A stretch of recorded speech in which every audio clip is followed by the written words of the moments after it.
Hi, I'm Chuck from ServiceNow, here to share with you some important tips to help you debug your custom applications in Fuji. In this video, we'll take a look at the new features in Fuji that provide you with control over debugging output in terms of destination and verbosity. In part 2, we'll look at best practices for debugging in Fuji. By following these best practices, you can take advantage of these new features and streamline your development process. So let's get started by looking at debug output controls.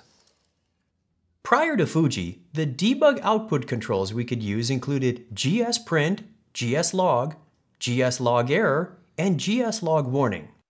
gsprint provided output to the screen in the debug log only, where it was hard to find your messages among the other output. gslog provided the same visibility as gsprint, as well as creating a database record, but sometimes the entries appeared in random order. gslogError is the same as gslog, but it also sets the level to error. gslogWarning is the same as gslog, but it also sets the level to warning. Now, the new methods in Fuji provide you with consistent control over how your application manages debugging output in terms of verbosity, or what is logged, and destination, or where it's logged. Let's start with verbosity. The error method, gserror, is useful for flagging critical errors. The warning method, gswarn, can be used to display potentially harmful issues. The information method, gsinfo, is typically used to follow the progress of an app as code is executed.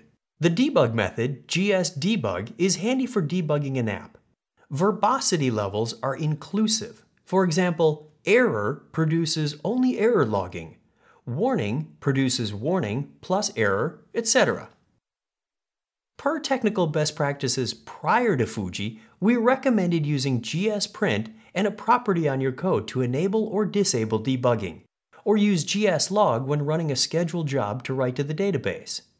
With Fuji, all new custom applications recognize two properties. The first property, scope name logging verbosity, allows you to specify the verbosity of the output. The second property, scope name logging destination, allows you to specify the output destination.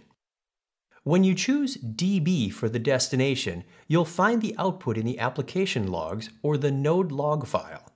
When you choose file as the destination, the output is only written to the node log file. So why do these properties begin with scope name? The reason is that scope name is a field that is determined when you create your application. By defining a scope for every application, the system can keep all debugging properties and all application-specific information separate from other applications. For example, if you created an application called Book Reviews, the scope name would be X customer ID Book Reviews. In part 2, we'll take a closer look at session debugging and the best practices we recommend for debugging in Fuji. For more information, please consult our product documentation or knowledge base, or ask a question in the ServiceNow community. Thank you.